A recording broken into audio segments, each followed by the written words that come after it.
Buenos días, muchas gracias por permanecer y por asistir a la mesa.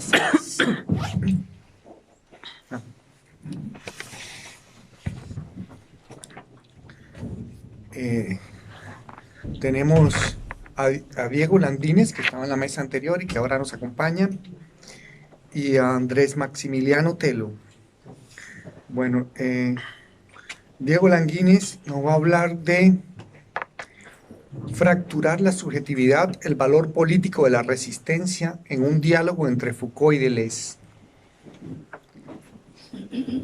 Diego, graduado de la Universidad Nacional de Colombia, es filósofo, historiador y magíster en filosofía, y su línea de investigación y trabajo actual es en filosofía política y social. Y tenemos a Andrés Maximiliano Telo. Andrés nos va a hablar de materialismo maquínico entre Marx y Deleuze. Y Andrés es de la Universidad de la Playa Ancha, sociólogo y doctor en filosofía. Su línea de investigación y trabajo actual es pensamiento crítico contemporáneo, relaciones entre tecnología y formas de subjetivación. Entre sus títulos está Anarquismo, Tecnologías y Políticas del Archivo, y ha sido editor del libro Gobierno y Desacuerdo, Diálogos Interrumpidos entre Foucault y Rancière, y coeditor del libro Subversión, Foucault, Usos teórico-políticos. Bueno, entonces, en primer lugar, le damos la palabra a Diego, para que empieces.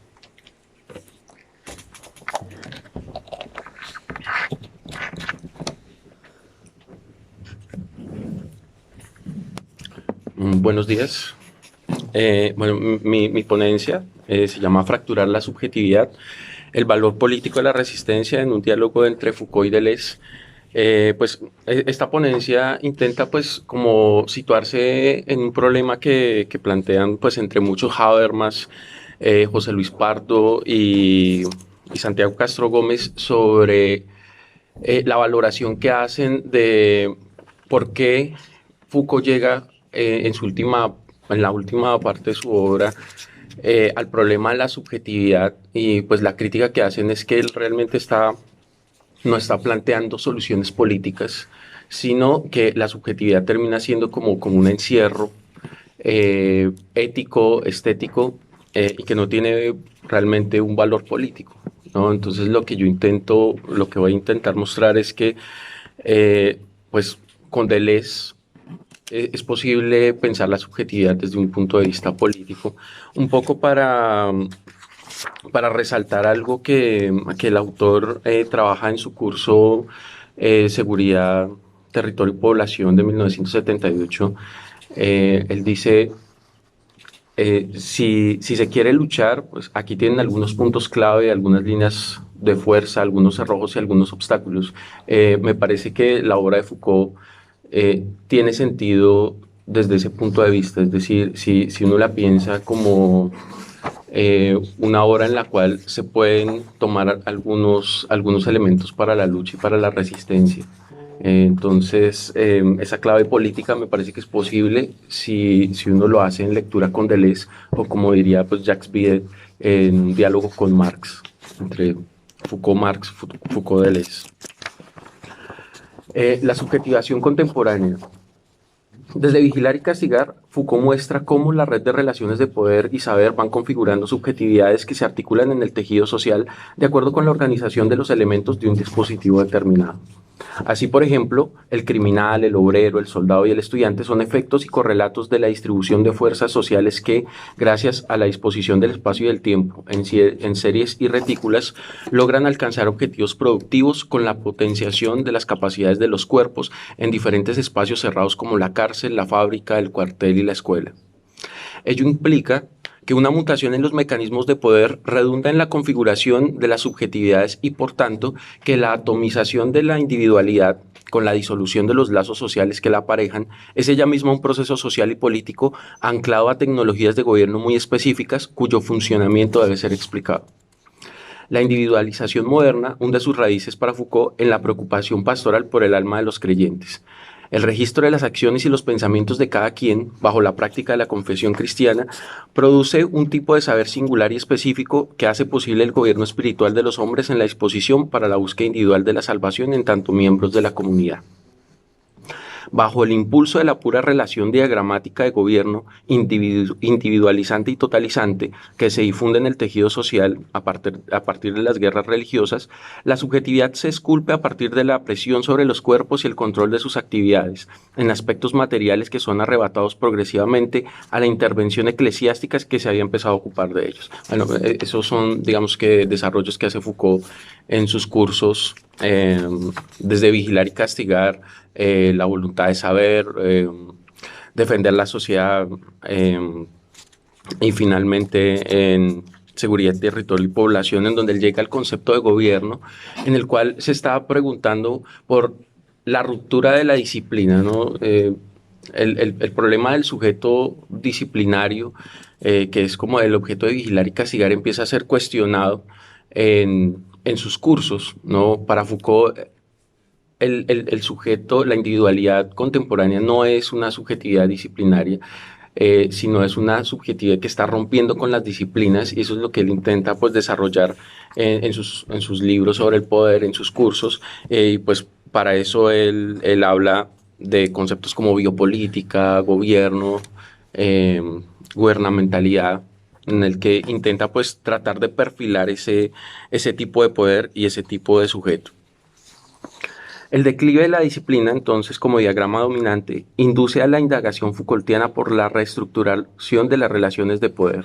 Esto lleva al autor al examen de conceptos como biopolítica, seguridad, gubernamentalidad y liberalismo como mecanismos de gobierno que toman a su cargo la conducción del deseo en la disposición de espacios y tiempos abiertos, es decir, en oposición a la disciplina en donde los tiempos y los espacios son cerrados. Es lo que él llama el medio. Lo fundamental aquí es que esta constricción de las condiciones vitales y morales de los individuos entra en relación directa con el concepto de libertad e incluso se confunde con él. Este declive de las estrategias disciplinarias de poder y su subordinación a otro tipo de diagramas es el objeto de reflexión del nacimiento de la biopolítica, su último curso sobre el poder, dirían algunos, y el punto de partida para el examen de lo que les llama las sociedades de control. Foucault ve en el neoliberalismo, tanto alemán como norteamericano, un desplazamiento del arte de gobierno, cuyo objeto es cada vez menos la intervención del Estado sobre la economía que sobre lo social, es decir, sobre las condiciones vitales de la sociedad civil.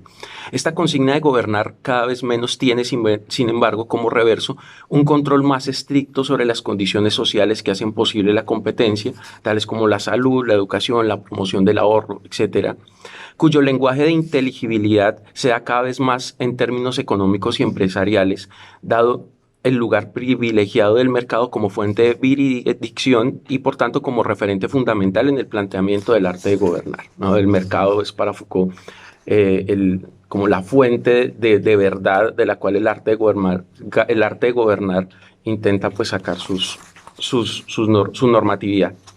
El neoliberalismo promueve la independencia de los individuos con respecto a la intervención del Estado para que sea capaz por sí mismo de asumir las demandas del mercado con un nivel de ingreso suficiente para tener acceso a los seguros individuales, la propiedad privada, la capitalización individual o familiar, y de esta manera poder conjugar con ello los riesgos. Esta racionalidad asume que cada quien es administrador de su propio capital humano y responsable tanto de su valorización como de sus pérdidas. Por capital humano, Foucault entiende el conjunto de aptitudes, capacidades y habilidades que cada individuo puede potenciar a lo largo de su vida, en tanto que variables económicas que pueden ser cuantificadas y cualificadas para mejorar su actividad productiva.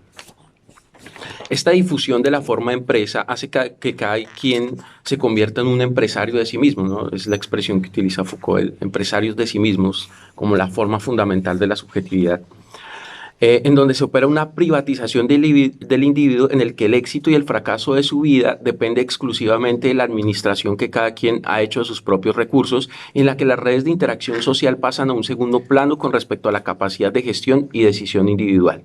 Este tipo de sujeto aislado, abandonado a su propia autogestión, se revela como la relación de poder dominante del capitalismo bajo la tutela neoliberal, dado que no solo traduce a sus propios códigos la existencia subjetiva, sino que reduce los antagonismos y la miseria social a un enfrentamiento del individuo consigo mismo. en el marco incuestionable del mercado, supuesto a la vez como condición de existencia y como horizonte ineluctable de toda decisión. Para Deleuze, el control se convierte en el concepto que describe la forma de conducir el deseo en las sociedades contemporáneas, ¿no? Esta relación social, Foucault, es a lo que Deleuze llama el control. Él parte pues, de la conceptualización Foucaultiana de soberanía, disciplina, pero en esa última parte pues no se ponen mucho de acuerdo, o él no acuerda mucho con Foucault, y él habla es de control, que pues muchos sabemos, pues toma de William Burroughs. ¿Qué es el control? Dice, es aquel sistema en el cual los encierros son moldes en donde ya no hay encierros como tal, sino es una modulación, como una suerte de moldeado autodeformante que cambia constantemente, es lo que dice en el postscriptum. Frente a la disciplina, el control cuenta con una plasticidad que se ajusta a los intereses de aquellos sobre quienes se ejerce, desdibujando su carácter imperativo y resaltando la espontaneidad de las elecciones particulares. La lógica empresarial que condiciona la cohesión de los individuos al control atraviesa para Deleuze todos los ámbitos de la existencia. La formación permanente, por ejemplo, no solo se muestra como la captura de la educación por la empresa, sino también como el mecanismo por el cual los individuos quedan sujetos a un proceso interminable en que los espacios y los tiempos se superponen unos a otros. Nueva forma de disposición espaciotemporal que no funciona por codificación, sino por la axiomatización operada por el capitalismo conforme a las mutaciones de su funcionamiento. Para él es la particularidad de esta fase, por decirlo de esa manera, del capitalismo, tendría que ver con un nuevo límite que franquea, con una nueva descodificación que efectúa con respecto a los códigos de los cuales se habría apropiado en el siglo XIX, más no en lo que respecta a su funcionamiento general, puesto que él les concibe el capitalismo como una axiomática que reduce los flujos a su pura forma cuantitativa para conectarlos a su propio circuito. Si las máquinas sociales primitivas y despóticas operan por codificación y territorialización de los flujos de deseo, el capitalismo demanda descodificación y desterritorialización de los mismos, porque supone la desterritorialización. El dinero es la traducción fluctuante de un equivalente de cantidades abstractas de fuerza de trabajo despojadas de todo código social particular, de toda cualidad referida a la producción o al trabajo que lo produce. Bueno, eso es algo que les toma de Marx.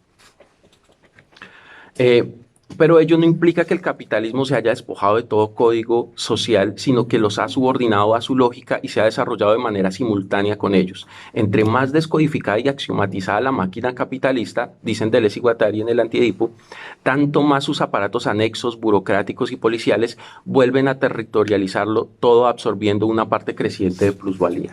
Es decir, el hecho de que el capitalismo sea fluido, que desterritorialice el deseo, que potencia el deseo, no quiere decir que deje de ser menos autoritario. Los individuos mismos se conciben como funciones derivadas, como personificaciones de dichas cantidades en sujetos privados, el capitalista y el trabajador como derivaciones de los flujos de capital y de fuerza de trabajo.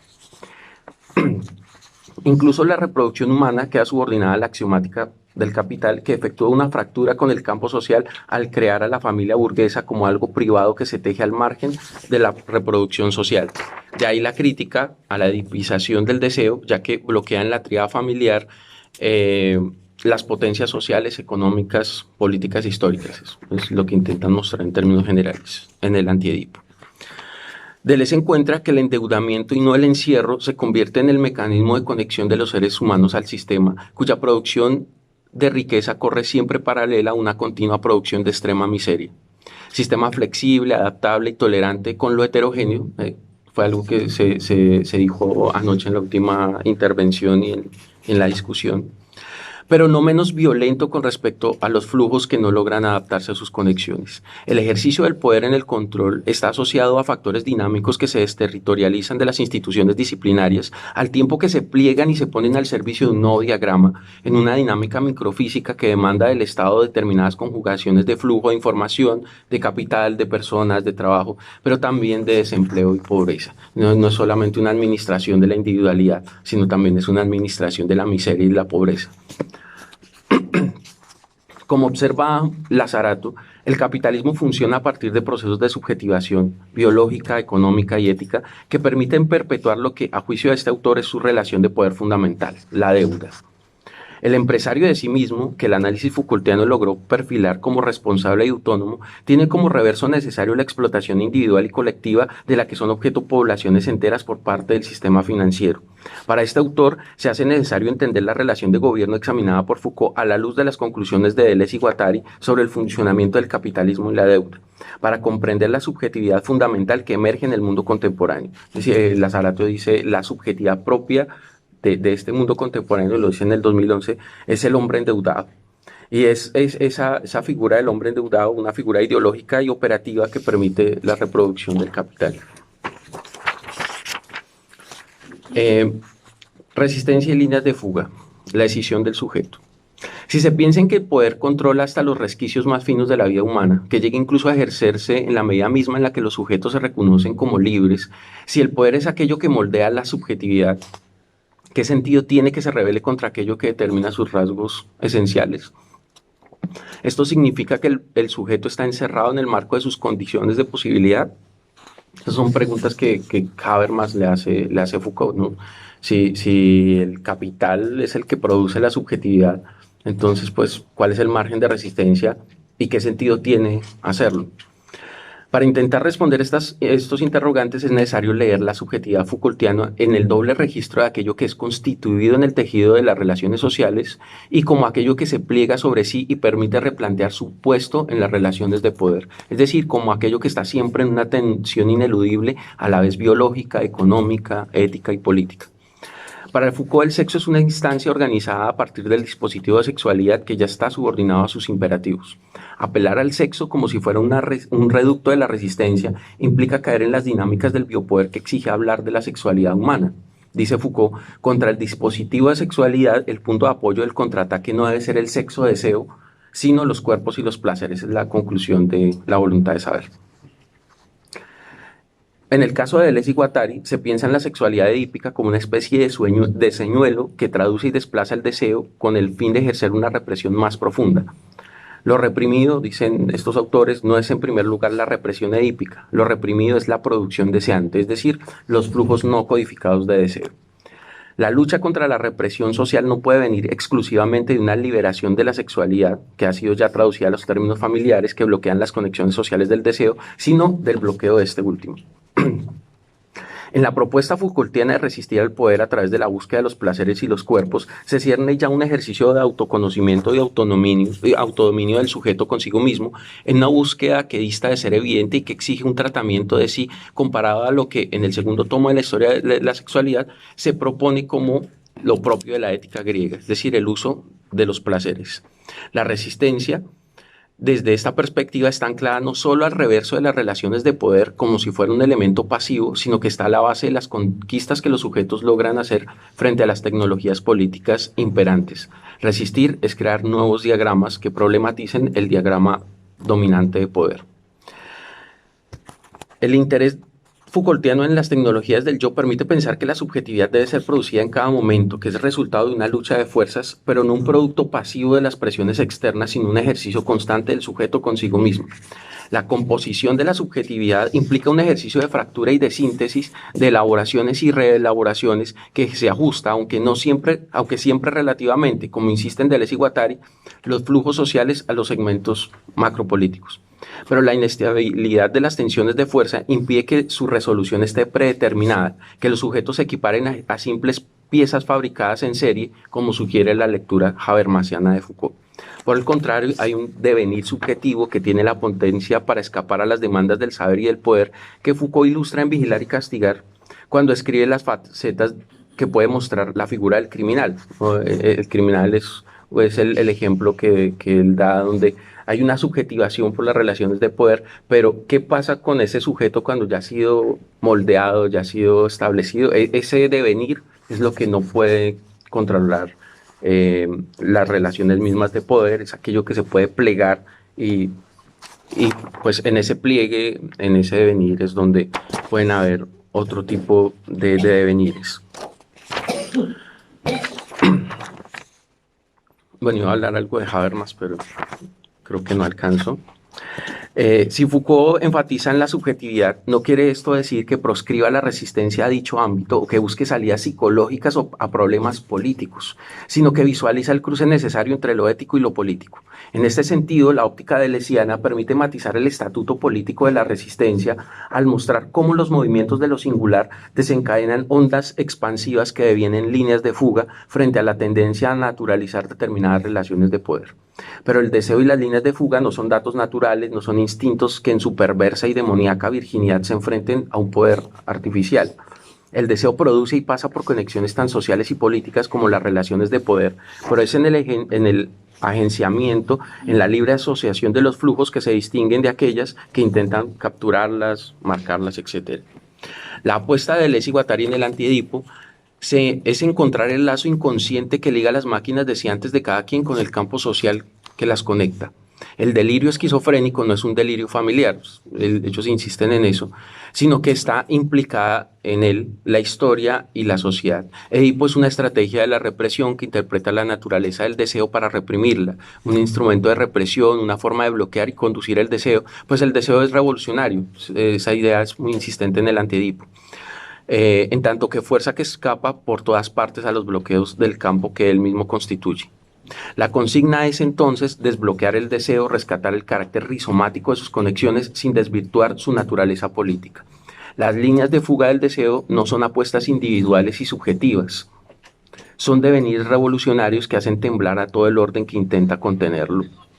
Estos movimientos de flujo de deseo configuran el ámbito de lo molecular, un orden que no es menos político por el hecho de rechazar en cada momento las segmentariedades duras. Es la micropolítica de las masas que no siempre se ajusta a las organizaciones de clase, sino que se desliza por ellas en tanto potencia de los cambios sociales. Para Deleuze y Guattari, el poder se entiende como el desfase continuo entre molar y lo molecular. Que no cesan de encontrarse y repelerse, pues estos ajustes entre los códigos y los flujos son siempre relativos. Tanto en Antiedipo como en Mil Mesetas, Deleuze y Guattari plantean las posibilidades de una política que tome como punto de partida la máquina de guerra, como elemento fundamental para la desterritorialización del deseo en los centros de poder. Se plantea el problema del deseo que no solo desea la servidumbre, sino aquel que es irreductible a los segmentos molares que intentan capturarlo. La máquina de guerra se entiende como una potencia de creación, como una apertura frente al control en las formas de habitar el espacio-tiempo, en las posibilidades de movilizar el deseo sin tener verdaderamente la guerra por objeto. Bueno, la cuestión frente a la resistencia al poder que plantean ellos es,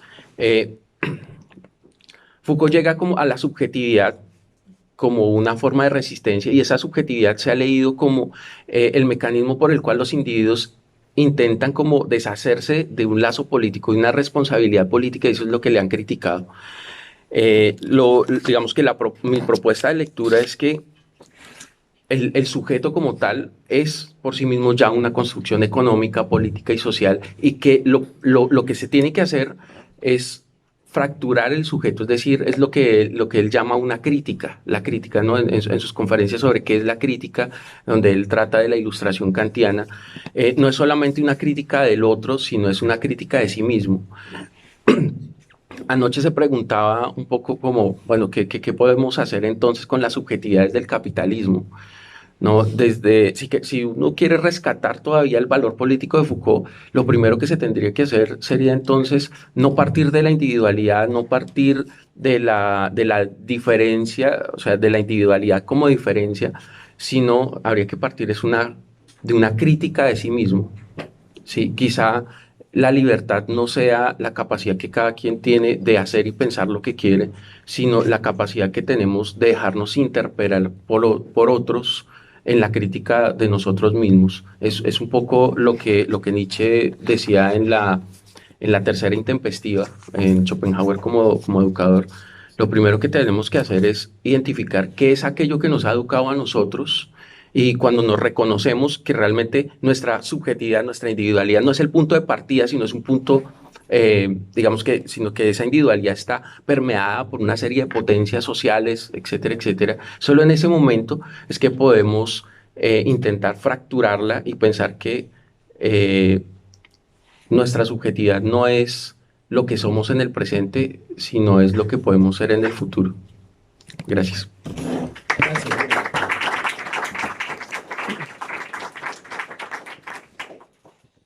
Bueno, Andrés, tienes la palabra. Tu texto se llama Materialismo maquínico entre Marx y Deleuze. Vale, gracias. ¿Cuánto tiempo tengo? 20 minutos. 20 minutos.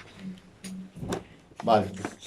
Bueno, primero que todo, quisiera agradecer, mis agradecimientos y disculpar al mismo tiempo. Agradecer a Pato Landaeta por la organización de esta instancia claro, es importante para todos y todas quienes de alguna u otra manera trabajamos sobre, con, al lado, en contra de Deleuze y Guattari. Y a ustedes por estar acá, por asistir hoy, yo lamentablemente, me disculpo, y sea de paso al lado del agradecimiento, lamentablemente no he podido asistir a la jornada de ayer y tampoco me voy a poder quedar al resto de la jornada, porque estoy un poco sobreexplotado, sobreexigido. Entonces, es lamentable porque quizás voy a decir cosas que ya han venido discutiendo y que voy a aparecer un poco de la nada, quizás descubriendo la pólvora. Entonces, bueno, eso por otro lado. Y antes de comenzar, claro, una pequeña aclaración. Yo, en realidad, mi trabajo de investigación, mi uso de Deleuze es un poco lateral, digamos, ¿no? O tangencial. Y particularmente lo que me importa en mis investigaciones, o lo que me ha importado en el último tiempo, ha sido la importancia de la noción de máquina maquínica en términos teórico-epistemológicos.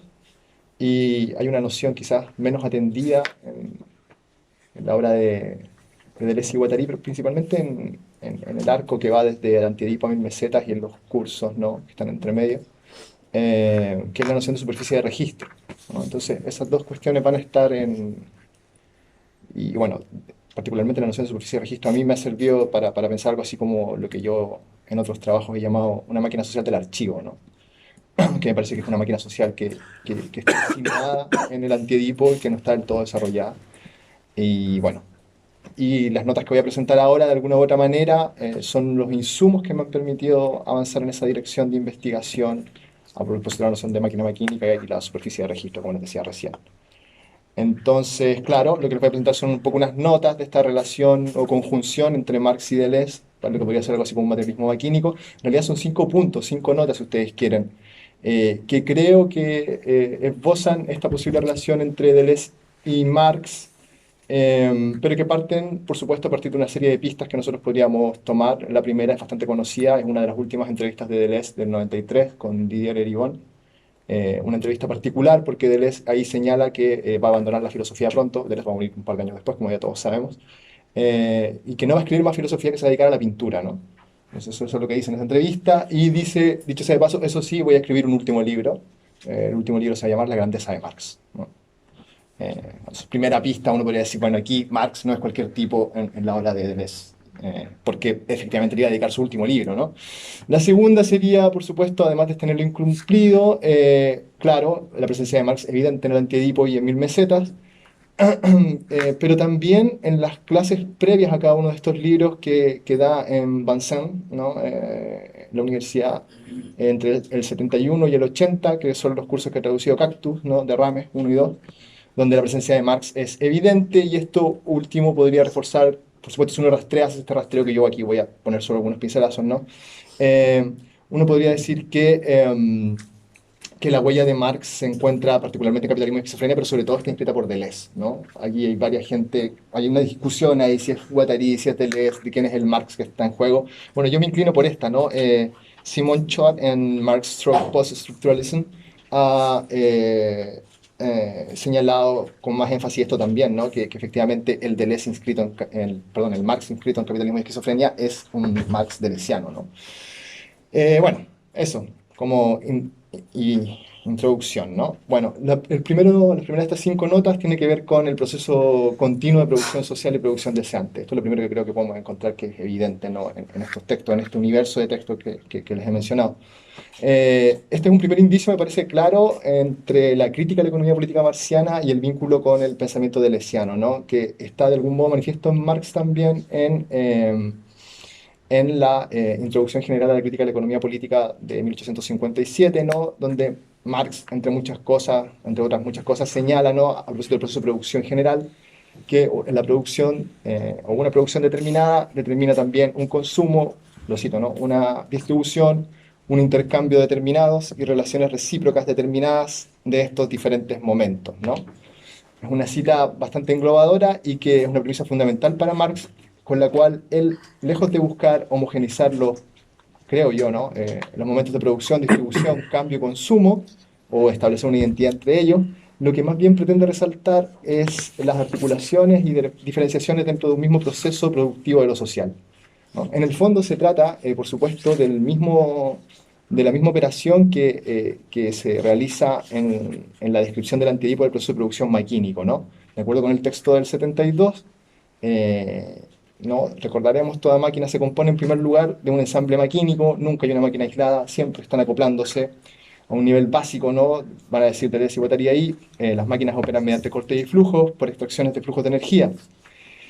El deseo, entonces, no opera aquí, por supuesto, además de la crítica radical al psicoanálisis que todos, me imagino, manejamos, ¿no? El deseo opera entonces como motor de la producción social, ¿no? Y justamente, claro, por supuesto, el pecado de Freud, ¿no?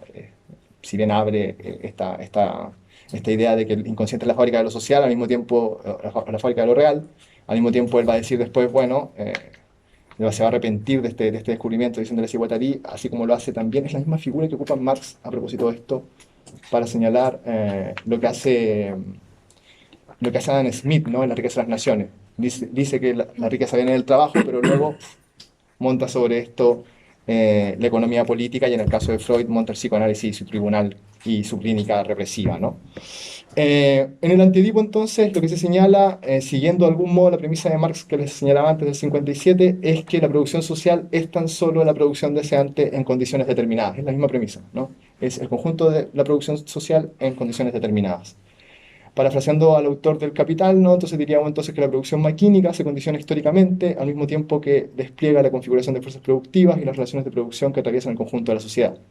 Desde luego, al concebir el conjunto de la producción social en términos de producción deseante, Deleuze y Guattari ya no circunscriben el deseo a una forma antropológica, ni menos aún a la expresión de una carencia psíquica, sino que más bien lo entienden como una energía que atraviesa también a la naturaleza. No existiría, por ende, una distinción esencial entre sociedad y naturaleza, y pues ambas dimensiones forman en realidad parte de un mismo proceso de producción, ¿no? Es la misma premisa marxista del 57. Segunda nota, segundo punto, ¿no? La multiplicidad de los modos de producción. En ese sentido, el Antiedipo, ¿no?, retoma también, por la misma línea, la tesis de Marx, una tesis de Marx de la ideología alemana, que es el texto del 45 al 46, ¿no?, sobre la incongruencia de cualquier separación entre la historia de la civilización y la historia de la naturaleza, ¿no? Es algo que también está muy claro en el Antiedipo. Lo que conduce a que la primera se escriba, ¿no?, la historia de la civilización bajo una pauta situada fuera de la historia misma, es decir, con una prosa ilusoria, retraída de las condiciones de vida comunes y de su producción en su proceso conjunto, ¿no?, donde el Homo sapiens y la naturaleza se condicionan mutuamente. Marx sostuvo que esta conjunción de la especie con la naturaleza pasa de forma inexorable por el adelanto de una determinada fase industrial científico-tecnológica, comillas, siendo de uno u otro modo, según el mayor o menor desarrollo de la industria en cada época, lo mismo que la lucha del hombre con la naturaleza hasta el desarrollo de sus fuerzas productivas sobre la base correspondiente. Fin de cita de Marx. Asimismo, para Deleuze y Guattari no existe una diferencia entre homo natura y homo historia, ¿no?, que son las figuras que ellos ocupan en el Antiedipo, pues la producción maquínica rebasa las distinciones ideales entre humanidad y naturaleza o sociedad y naturaleza, ¿no?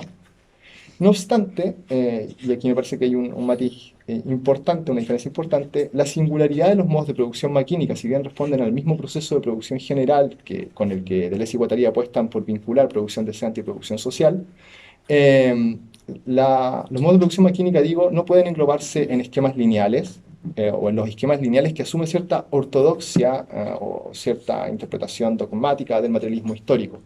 Esto queda claro a propósito de aquello que en la ideología alemana Marx y Engels, ¿no?, denominaron como modo de producción, ¿no? Recordaremos, con modo de producción en la ideología alemana ya se refieren, comillas, lo cito, ¿no?, a el modo de reproducción de la existencia física de los individuos, lo que producen y cómo lo producen, sus condiciones de vida materiales y las relaciones de producción que estos establecen, traducidas en cada caso en determinadas relaciones sociales y políticas.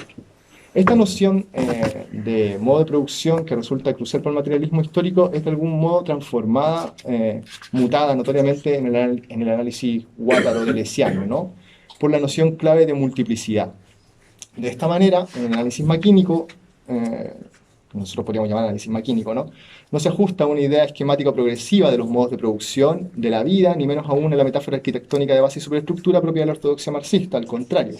En el segundo volumen de Capitalismo y Esquizofrenia, Deleuze y Guattari señalan literalmente, ¿no?, que el modo de producción no define las conexiones maquínicas, sino que es la coexistencia de una, comillas, ¿no?, multiplicidad de procesos maquínicos lo que define las formaciones sociales. Esta noción de formación social que Deleuze sobre todo desarrolla en el curso previo al segundo volumen de Capitalismo y Esquizofrenia, que Cactus tradujo ahora como el Derrames 2, ¿no? Resulta súper importante para hacer todo este análisis. La idea de formación social, que es también un sinónimo de máquina social, ¿no? Pero con esta idea de formación social podemos, y esta es de alguna manera la propuesta que les hago, entender también la idea de modos de producción, multiplicidad de modos de producción, ¿no? Este giro resulta fundamental puesto que Deleuze acoge y actualiza de esa manera el pensamiento de Marx, pero sin un esquema dialéctico, abandonando el barniz hegeliano que hace del capitalismo, y aquí cito a Simon Schwab, la culminación de un proceso de progresión histórica, el penúltimo estadio antes que todas las contradicciones sean reconciliadas. Y por lo tanto, nosotros podríamos decir, fin de cita, ¿no? Lo que hacen Deleuze y Guattari ahí, o Deleuze particularmente, es presentar un materialismo histórico no teleológico, ¿no? Las dinámicas maquínicas, a partir de las que se articulan las formaciones sociales o las máquinas sociales, no son sino conexiones y agrupamientos de multiplicidades que constituyen los procesos históricos, el lugar donde las máquinas se acoplan de una determinada manera o de otra, variando en cada caso su naturaleza. Este proceso ininterrumpido, esta idea del proceso ininterrumpido también atraviesa el Antiedipo, ¿no?, de acoplamientos complejos y variables, es lo que Deleuze y Guattari van a denominar luego, en Mil Mesetas, como agenciamientos maquínicos, ¿no? Vale. Tercer punto, o tercera nota, la esquizofrenia de la máquina capitalista, ¿no? Sabemos, o quizás compartimos esta impresión, que el Antiedipo se apoya en los trabajos de Marx para describir además la singularidad de las relaciones y la formación social que entraña el despliegue del capitalismo, o mejor dicho, su devenir inmanente, la idea de inmanencia, ¿no?, que de alguna u otra manera también Deleuze va a tomar del propio Marx. Esta sería la esquizofrenia capitalista, ¿no?, en la tesis del Antiedipo, la de la inmanentización del capital, ¿no?, es decir, el proceso tendencial mediante el cual sus límites interiores se transforman en su principio de expansión. Esa es una cita de Aidan Tinan, ¿no?, The Marx of Anti-Oedipus.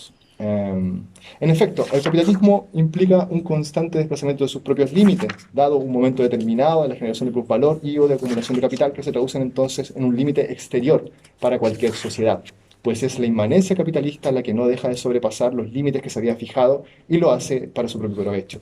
Marx va a precisar esta tesis, ¿no?, la inmanentización del capital, que Deleuze luego va a tomar, ¿no?, en el libro tercero del Capital, ¿no?, a propósito de su conocido análisis sobre la ley de la baja tendencial de la tasa de ganancia, ¿no?, que sería como la clave para entrar en este problema, ¿no? Y cito a Marx, ¿no? Es genial esta cita, además, que también está retomada de alguna otra manera referida al Antiedipo. Dice Marx: la producción capitalista tiende constantemente a superar estos límites que le son inmanentes, pero solo lo consigue en virtud de medios que vuelven a alzar ante ella esos mismos límites, en una escala aún más formidable. El verdadero límite de la producción capitalista lo es el propio capital. Es este, ¿no?, que el capital y su autovalorización aparece como punto de partida y punto terminal, como motivo y objetivo de la producción. Que la producción es producción para el capital y no a la inversa, ¿no? Este es el proceso de inmanentización, ¿no? La determinación entonces interna de límites en un momento histórico específico, así como su disolución, son parte del propio movimiento de la formación social capitalista. Para comprender aquel desplazamiento persistente, Deleuze y Guattari plantean, ¿no?, atender a la particular emergencia de procesos heterogéneos de descodificación de flujos que marcan el despliegue del capitalismo, ¿no? Flujos diversos de producción e intercambio, de las relaciones sociales y de condiciones materiales que generan a su vez flujos de fuerza de trabajo y medios de producción, descodificación por abstracción de valor y flujos monetarios, ¿no? Son estos flujos descodificados de las relaciones y las formaciones sociales los que, o si ustedes quieren de las máquinas sociales, los que expresan el movimiento del capitalismo, sus dinámicas de desterritorialización que recién refería acá el compañero también, ¿no? Esto lo describe también el propio Marx, como se sabe, de manera paradigmática, al referirse al proceso de la llamada acumulación originaria, ¿no? Que también resulta clave en el Antiedipo, que genera nuevos flujos de capital a partir de una escisión, esto es lo que señala también Deleuze ahí, ¿no? La escisión entre el productor y los medios de producción, que también está textual en Marx, flujos de mano de obra, por un lado, a partir de la ruptura entre trabajadores y la propiedad sobre las condiciones de realización del trabajo, junto con una progresiva expropiación de tierras y medios de subsistencia a grandes masas humanas a partir del siglo XVI, que hace este encuentro, que Deleuze le da varias vueltas a esto. ¿Qué hace que se encuentre el flujo de capital y el flujo de mano de obra en un momento histórico? Eso es lo que hace surgir el capitalismo, pero ¿qué hace que surja en un momento preciso, ¿no? Pues bien, por supuesto, desde el punto de vista guattaro-deleuziano, en este proceso de descodificación sugerido por Marx, no se opera un corte histórico definitivo, como simple desterritorialización desde el feudalismo y el régimen urbano medieval hacia los nuevos espacios de la industria moderna, sino que más bien estas transformaciones se expresan en tanto que tendencia del capital, es decir, como rasgo distintivo de la inmanencia capitalista antes señalada, ¿no? En ese sentido, lo cierto es que la llamada acumulación originaria y su movimiento de expropiación violenta sobre las masas populares en Inglaterra que incubaba el capitalismo industrial no ha cesado en el siglo XVIII ni tampoco se ha limitado únicamente a los países europeos. Es decir, la acumulación originaria no es originaria, es parte de la propia inmanencia, ¿no? Bajo el eufemismo de los discursos modernizadores y los programas de inversión empresarial se extiende también esta acumulación hasta nuestros días por las selvas amazónicas, por supuesto, las tierras indígenas de América del Sur, atravesando igualmente África con la explotación de hidrocarburos y minerales, hasta llegar a los países asiáticos, donde las verdaderas formas de esclavitud encubierta configuran el mercado del trabajo de su pujante industria y de las grandes sucursales de capitales transnacionales. De esta manera, el desplazamiento de los límites internos del capital es una tendencia de su propia forma de producción esquizofrénica. La llamada acumulación originaria no cesa de llevarse a cabo, de acercarse a sus confines, ¿no? Y aquí la esquizofrenia misma, en esta famosa frase del Antiedipo, ¿no? Tender siempre hacia lo más lejano, hasta el punto en que el capitalismo se enviaría a la luna con todos sus flujos, ¿no? En verdad, todavía no hemos visto nada, decían Deleuze y Guattari a comienzos de los 70. No ha sido necesario esperar demasiado porque, para que esto ocurra, ¿no? En 2007, la compañía de transporte aeroespacial SpaceX, dirigida por Elon Musk, quien es también el magnate cofundador de empresas de pago online como PayPal y de Tesla Motors, entre otras empresas de alta tecnología, anunciaba que pronto enviaría a 2 turistas por un viaje alrededor de la Luna tras vender unos billetes. Los billetes para ir a la Luna valen $175 millones. Ciertamente aún no hemos visto nada, ¿no? Desde luego, la expansión de los flujos descodificados de la formación social capitalista, como el caso de la desterritorialización generada en el nuevo mercado aeroespacial, ha abierto mucho antes que SpaceX por otras compañías de turismo similares como Space Adventure, las expediciones de la NASA o la Agencia Espacial Federal Rusa, no ha dejado de ser vista por los vicarios del capital como una muestra irrefutable de la innovación tecnológica y el progreso científico fomentados por el sistema económico imperante. De ahí la complejidad del problema, de ahí que la complejidad del problema no sea menor. Esto último, de algún modo, es observado también con agudeza por Marx al describir otra de las características fundamentales del capitalismo como formación social específica. 3 minutos, wow. Al desarrollarse, voy a citar a Marx, al desarrollarse el plusvalor relativo en el propio modo específicamente capitalista, una cita de Marx también del volumen 3, ¿no? De producción, con el cual se desarrollan las fuerzas productivas sociales del trabajo, estas fuerzas productivas y las conexiones sociales del trabajo aparecen en el proceso laboral directo como desplazadas del trabajo al capital. De esta suerte el capital ya se vuelve un ente místico. Esta idea del ente místico atraviesa todo el Antiedipo, ¿no? La idea de la cuasi causa que está en el Antiedipo, ¿no? Desplazadas al trabajo del capital, ¿no? O la melena del león, que recuerda, las máquinas se enganchan al capital como en la melena del león, ¿no? Ahí está la idea de superficie de registro. De esta suerte, dice Marx, el capital ya se vuelve un ente místico en grado sumo, puesto que todas las fuerzas productivas sociales del trabajo se presentan como fuerzas que le pertenecen al capital y no al trabajo en cuanto tal, y que retoñan en su propio seno. Mediante dicha, fin de cita de Marx, mediante dicha maniobra clave de mistificación, el capital se presenta entonces como productor directo de todas las mercancías que pone en circulación, ¿no? Pese a ser antiproductivo, esta es la otra tesis, ¿no? Del capital como cuerpo sin órganos, que va a estar en el Antiedipo. Cito finalmente, no, cierro ahí ese punto, ya que me quedan 3 minutos, voy a anunciar los otros 2 puntos brevemente. Cuerpo y formaciones sociales. Bueno, me parece que el cuerpo y la formación social actúan como superficie de inscripción, eso es algo que les decía también, que como superficie de inscripción maquínica, que es algo que me interesa. En el caso particular del capital, no me voy saltando algunas partes. eh, la idea de que el cuerpo sin órganos puede transformarse en superficie de inscripción está ahí textual, ¿no? Una superficie encantada de inscripción, dice Deleuze y Guattari, o de registro que se atribuye a todas las fuerzas productivas y los órganos de producción y que actúa como cuasi causa, comunicándoles el movimiento aparente, y ellos ponen entre paréntesis un poco enigmáticamente el fetiche, ¿no? Un no origen, entonces, en que se registra aquello que se hace pasar por originario. Esta es la operación un poco con la cual el capital actuaría, ¿no? En otras palabras, el cuerpo sin órganos del capital se torna cuerpo lleno, atribuyéndose el origen de toda la producción social para reproducirse a sí mismo, ¿no? Y ahí viene, bueno, una pequeña descripción de la idea de las formaciones sociales, del socius como cuerpo de inscripción. El socius también es un concepto simondoniano, pero que aquí aparece de manera clave para entender la idea de superficie de registro, ¿no? Dejo eso, entre comillas, anunciado porque no tengo tiempo para terminar de desarrollarlo.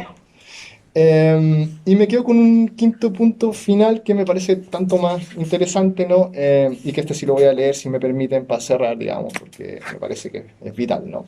Para el materialismo maquínico desplegado por Deleuze y Guattari, que tiene que ver con la coexistencia virtual de las máquinas, ¿no? Que esto, en términos teórico-epistemológicos, me parece clave para entender todo este cruce de Marx, Deleuze y para varias cosas más. El materialismo maquínico desplegado por Deleuze y Guattari no puede considerarse exclusivamente, no podemos considerarlo exclusivamente como un materialismo histórico, sino que más bien como un materialismo histórico maquínico, pero también bajo la clave de un materialismo de las multiplicidades, y aquí lo maquínico remite a la multiplicidad, ¿no? Cuestión que se aprecia ya en la propia elaboración del concepto máquina maquínica.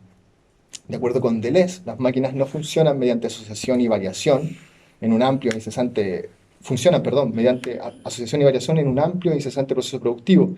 No dejan de acoplarse entre sí en todas las direcciones y en todos los sentidos, quebrantando rumbos, provocando metamorfosis de flujo y otras máquinas que ellas cortan, que a su vez vuelven a crear nuevas máquinas de forma conectiva, ¿no? Hay una entrevista en la compilación, creo que es en Isla Desierta. Bueno, en una de las combinaciones de pretextos de entrevistas de la época de Deleuze, ¿no? Donde Deleuze se refiere en estos términos a la idea de lo maquínico, ¿no? Dice, incluso representaciones, imágenes y pensamientos, ¿no? Conexiones maquínicas. No, perdón, esta cita es de Claire Colebrook, ¿no? Conexiones maquínicas, el ojo conecta con la luz, el cerebro conecta con un concepto, el ojo conecta con un lenguaje, ¿no? No es que el individuo en sí mismo sea una máquina, ¿no? Esta a veces es una confusión que se produce cuando se toma este concepto. Más bien, para ser preciso, habría que decir que vivimos atravesados por máquinas, en máquinas y con máquinas. Esta sería la idea de lo maquínico finalmente, ¿no? Es el esquizofrénico, en el esquizofrénico este proceso maquínico de producción se muestra de modo más evidente, y por eso el rollo con el esquizofrénico finalmente, ¿no? Y aquí sí la referida cita la entrevista con Deleuze. Dice Deleuze a propósito de lo maquínico en el esquizofrénico, y que porque eso es evidente. Sus órganos solo funcionan en cuanto elementos cualesquiera de máquinas, piezas conectadas a otras piezas exteriores, un árbol, una estrella, una bombilla, un motor. Los órganos conectados a sus fuentes, enchufados a flujos, componen ellos mismos máquinas complejas, nos dice Deleuze, y remata diciendo, no se trata de un mecanismo, sino de una maquinaria terriblemente discordante. ¿No? Fin de cita de esa entrevista. Un mecanismo, según su significado común, es un conjunto de piezas unidas entre sí para ejecutar operaciones prefijadas y con regularidad notoria, lo que permite explicarlas en términos de causa-efecto. Al contrario, en una maquinaria discordante, la causalidad lineal ya no actúa como principio de explicación. Los flujos del deseo, más que remitirlo antropológicamente o psicoanalíticamente a la libido, son más bien multiplicidad variable. Esta sería la apuesta, yo creo, que está detrás de todo esto, ¿no? En otra entrevista también lo señala Deleuze a propósito de la noción de agenciamiento. El cuánto, el cómo, el cada caso, diferencia de multiplicidades en vez de posiciones o representaciones de lo uno y lo múltiple. Ni siquiera formas corpusculares originarias en movimiento, como supondría una filosofía mecanicista, ¿no? Puesto que, como bien lo afirma Deleuze en un pasaje clave de diferencia y repetición, el elemento real más profundo se define y se determina como una multiplicidad informal y potencial. La multiplicidad no está presente y por lo tanto su materialismo nunca se constituye a partir de una ontología de la presencia. Se trata aquí más bien de un materialismo de intensidades, variables, donde sus elementos son actuales y virtuales a la vez. Y así, ya voy concluyendo, podríamos decir que si el materialismo mecanicista de Descartes guarda cierta analogía con los postulados de la mecánica clásica, y uno a partir de ese materialismo mecanicista podría también pensar en la lectura materialista que Althusser hace de Marx, que sigue siendo mecanicista, ¿no? Versus la lectura de un materialismo maquínico que harían Deleuze y Guattari junto con Marx, ¿no? Por otro lado, más bien encontramos que el materialismo de Deleuze parece acercarse a una, más que a la mecánica clásica, a la mecánica cuántica, ¿no? Por esa misma razón, por ejemplo, Slavoj Zizek no puede remitir las nociones deleuzianas de lo actual y lo virtual a una ontología de la presencia, aunque la compare con la relación entre las partículas y sus interacciones descritas por la física cuántica, donde en un primer momento parece, dice Zizek, ¿no? En órganos sin cuerpo. Hay partículas que interactúan a la manera de las ondas, no obstante, en un segundo momento nos vemos obligados a efectuar un cambio radical de perspectiva. Sí, estaba malo el ascensor y subí a pie, voy a tomar este minuto. No obstante, en un segundo momento nos vemos obligados a efectuar un cambio radical de perspectiva. El hecho ontológico radical son las propias ondas, trayectorias, oscilaciones, y las partículas no son otra cosa que los puntos nodales en que las diferentes ondas se cruzan, ¿no? Después podemos andar en este punto que me parece clave para entender la idea de lo virtual. El materialismo maquínico nunca es un materialismo simple, entonces, pues no se agota ni en la actualización de sus ensambles entre máquinas, ni en la clausura de sus acoplamientos virtuales. De ahí que a propósito de lo actual y lo virtual, Deleuze sostenga que una percepción es como una partícula, lo cito literal, ¿no? En la medida en que una percepción actual se rodea de una nebulosidad de imágenes virtuales que distribuyen sobre circuitos móviles cada vez más distantes, cada vez más amplios, que se hacen y deshacen. La virtualidad es la nebulosa de las multiplicidades que se actualiza en una percepción individual, o mejor dicho, en un acoplamiento maquínico particular. No obstante, lo virtual reacciona sobre lo actual sin reducirse a su manifestación específica, más bien de manera correlativa a ella, pues lo actual remite siempre a las virtualidades que le rodean, a la multiplicidad de máquinas que desbordan cualquier mecanismo. A partir de esto último, habría que empezar a pensar entonces, creo, la relación entre Marx y Deleuze también. Eso. Gracias. Muchas gracias.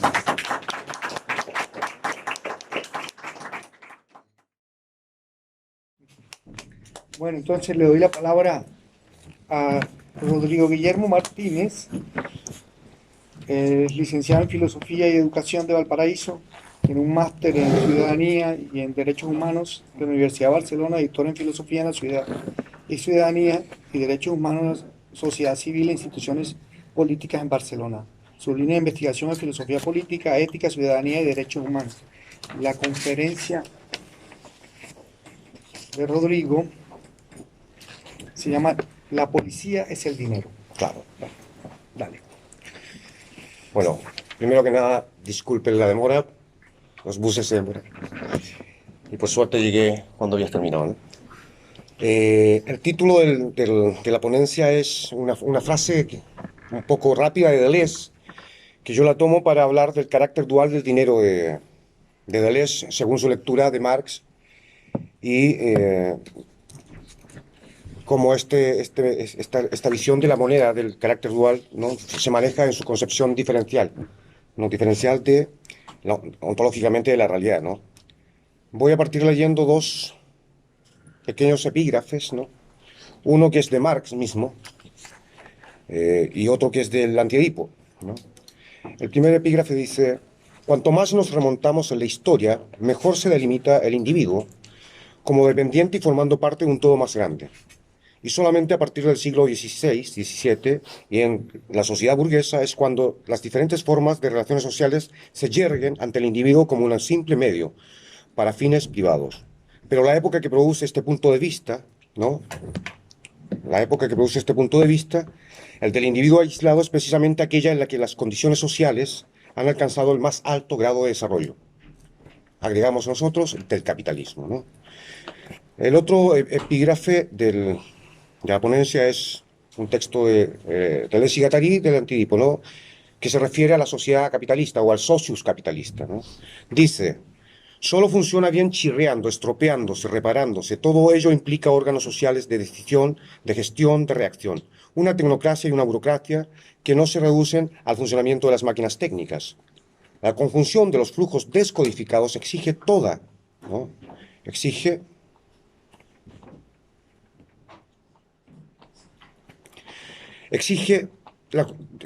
toda una regulación donde el principal órgano es el Estado capitalista. En este sentido, el Estado moderno concluye un devenir concreto que creemos presidía ya el Urstas despótico. De unidad trascendente se convierte en unidad inmanente al campo de las fuerzas sociales. Pasa a su servicio. Bueno, parto explicando por qué considero pertinente hablar de estas dos citas, ¿no? Por un lado, Marx se refiere al tipo de individuo que hoy día parece estar triunfando, ¿no? En términos ónticos, la realidad parece que cada día somos seres más individualizados, más egoístas, ¿no? Y por otro lado, la descripción que hace Deleuze del tipo de sociedad, Deleuze y Guattari, que estamos viviendo, donde se permiten decir que es una sociedad que funciona necesariamente mal para que funcione, no se refiere bien a una concepción que tiene él del socius capitalista en relación a los distintos tipos de épocas que hemos vivido en tanta humanidad, ¿no? Ellos también trabajan salvajes, bárbaros, y hoy en día estaríamos viviendo el pináculo, el cenit de lo que es la sociedad civilizada, comillas, ¿no? Entonces, me permito leer ahora el texto que he preparado, ¿no? El sentido de los fragmentos anteriores condensan dos aspectos fundamentales acerca de la superficie de inscripción que define, ¿no?, al socius capitalista, su naturaleza paradójica, entendiendo por socios un cuerpo lleno que sirve de superficie de registro, ¿no? En este sentido, el título del texto va a aclarar a qué se refiere con superficie de registro, ¿no? El dinero fundamentalmente es la superficie de registro donde se monta todo, ¿no? Por un lado, su sentido remite a las condiciones históricas dentro de las cuales cabe marcar la génesis de una serie de elementos fundamentales para la creación del capitalismo. Elementos que en el mundo feudal irrumpen bajo el modo de flujos descodificados y desterritorializados. Valga subrayar ahí descodificados y desterritorializados, ¿no? Flujos de producción que relativizan la hegemonía de la esfera pública estatal, tal como se entendía bajo el régimen de signos significante del socius despótico, ¿no? Donde todo funcionaba por estar sobrecodificados dichos flujos de deseo, ¿no? Cabe entenderlos como fuerzas centradas, capturadas por el Estado, ¿no? Contrariamente, el fenómeno de descomposición que implica la desterritorialización y descodificación indica un síntoma de decadencia del Urstadt y del aparato de captura, siendo entre tales flujos las claves para comprender la eclosión de las futuras estructuras del capitalismo que vivimos hoy en día, ¿no?, la propiedad privada, el capital mercantil y el trabajador desterritorializado. Por un lado. Por otro lado, el segundo fragmento especifica el carácter singular que cabe adjudicar al Estado moderno, ¿no?, respecto de su relación subordinada con el socius capitalista. Ello en tanto que se presenta el Estado como un ente regulador. Obviamente solamente una vez que el socius capitalista logre constituirse como un nuevo cuerpo lleno de la sociedad. Es decir, cuando dichos flujos descodificados logren confluir y conjugarse entre sí gracias al surgimiento de una instancia que será a la vez productiva y antiproductiva. Ahí ya empezamos a aclarar a qué nos referimos con un carácter dual, productiva y antiproductiva, ¿no?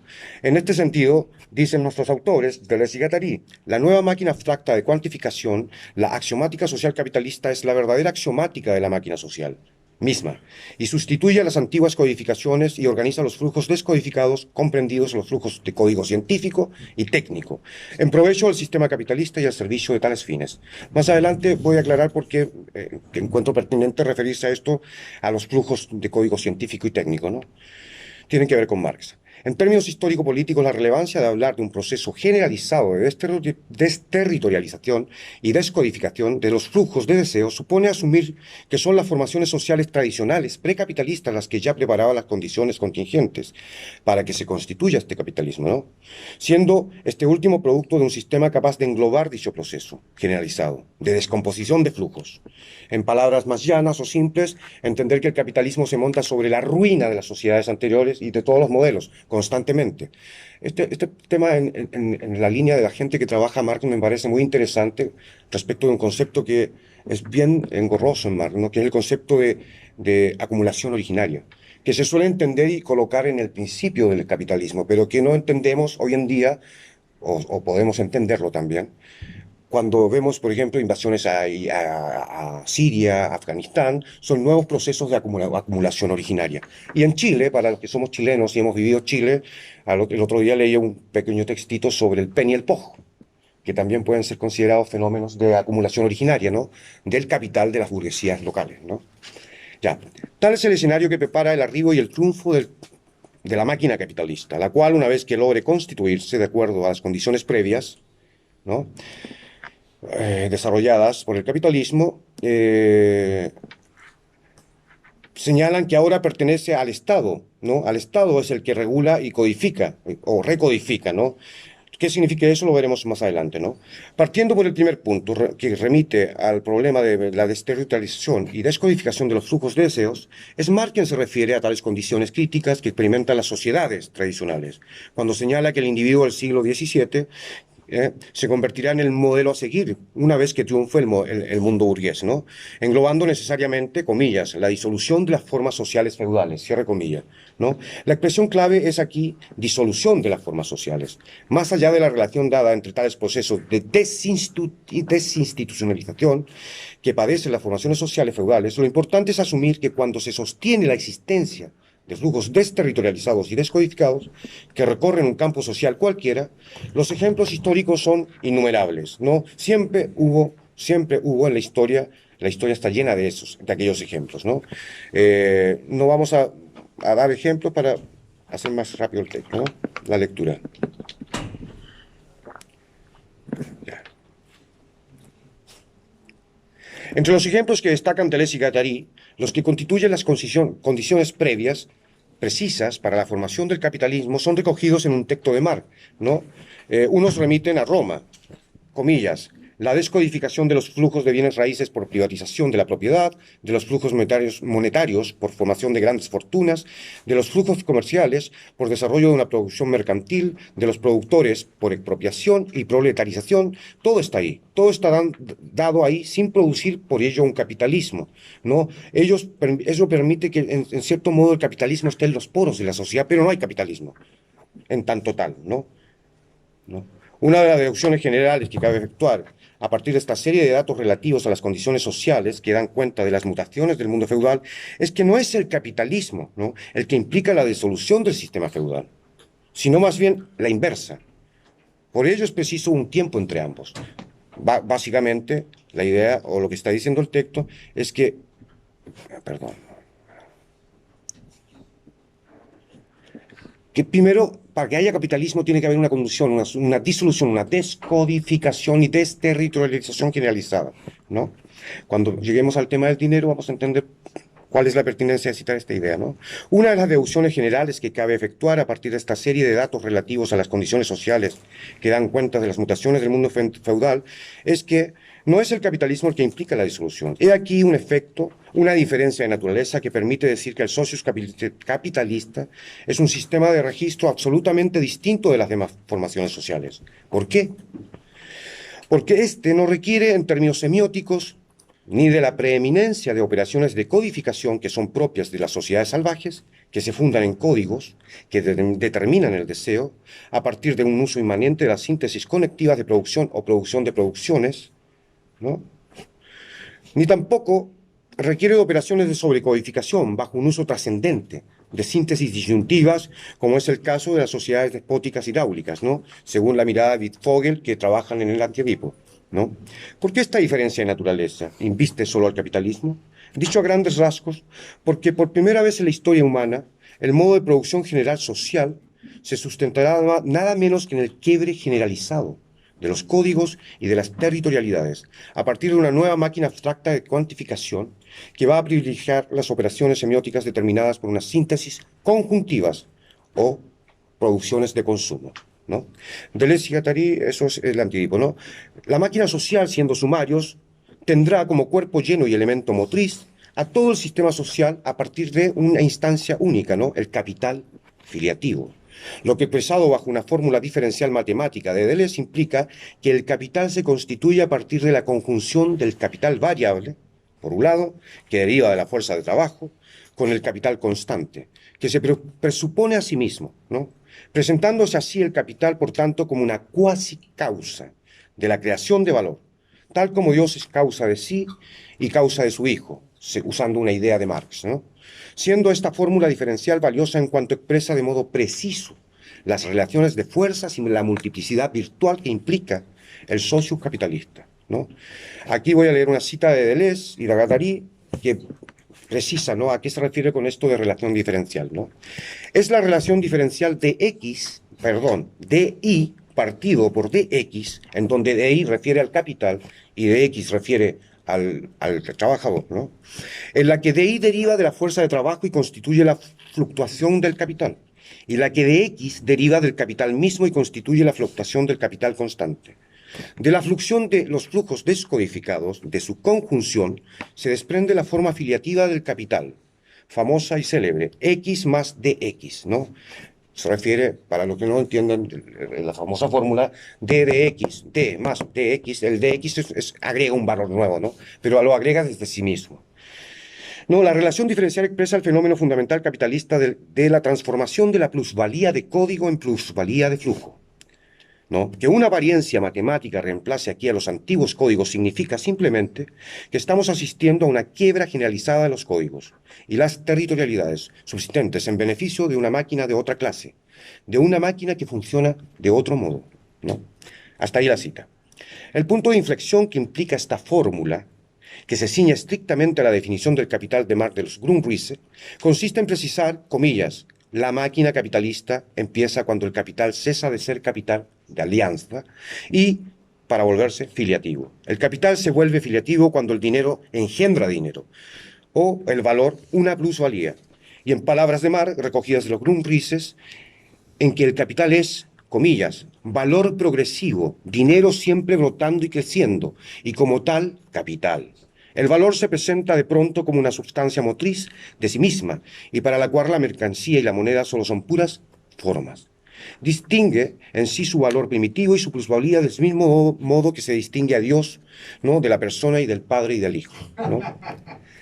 Esta fórmula que causa risa, ¿sí? Es una maravilla para los capitalistas, puesto que los capitalistas donde se presentan y donde van siempre apelan al capital, ¿no? ¿Por qué no hay riqueza? ¿Por qué no hay trabajo? ¿Por qué no hay inversión? Siempre es la idea de Dios, ¿no? En tanto capital, esta facultad del dinero actualmente, el capital de inversión, ¿no? Se presenta con esta característica, ¿no? No es que no haya trabajadores, lo que falta son el capital, dicen ellos, ¿no? Bueno, es una apariencia.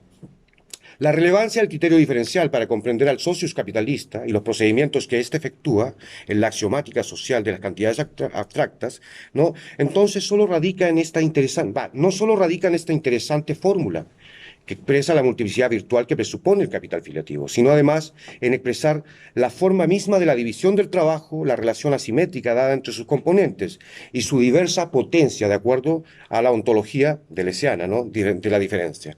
Fórmula que es literalmente una aplicación del método de dramatización de Deleuze de las relaciones diferenciales que presupone el modo de producción capitalista.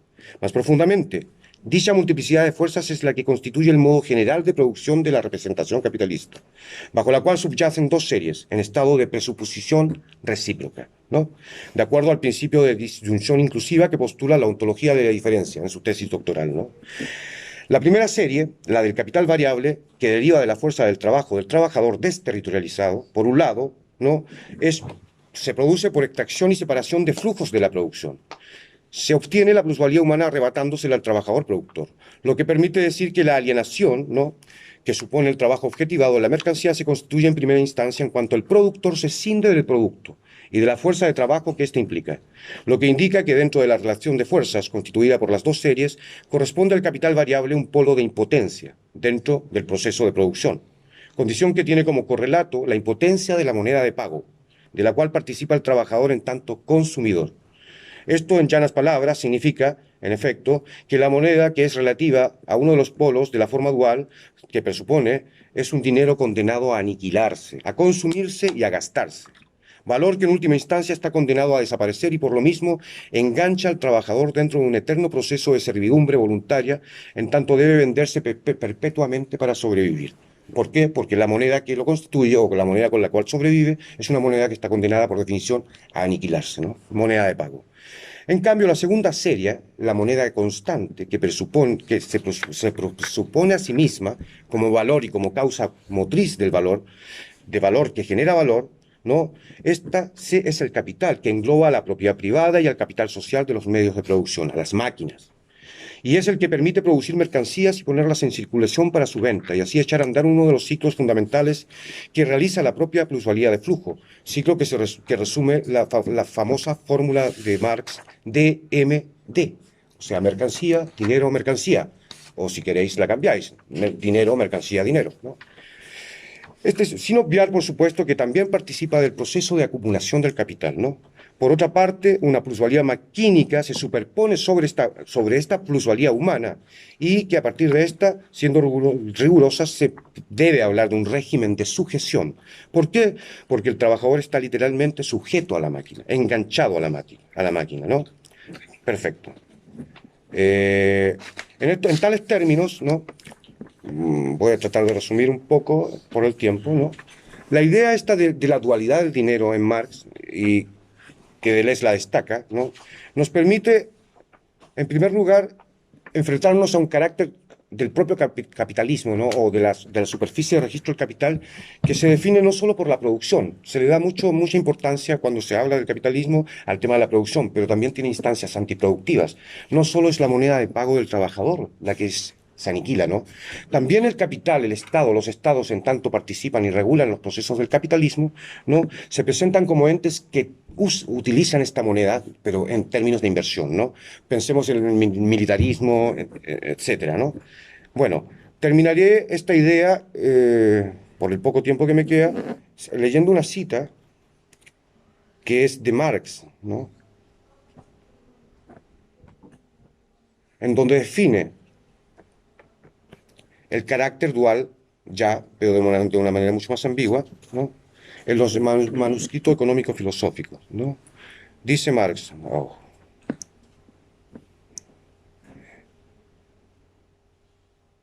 ya, aquí, con esto termino, ya.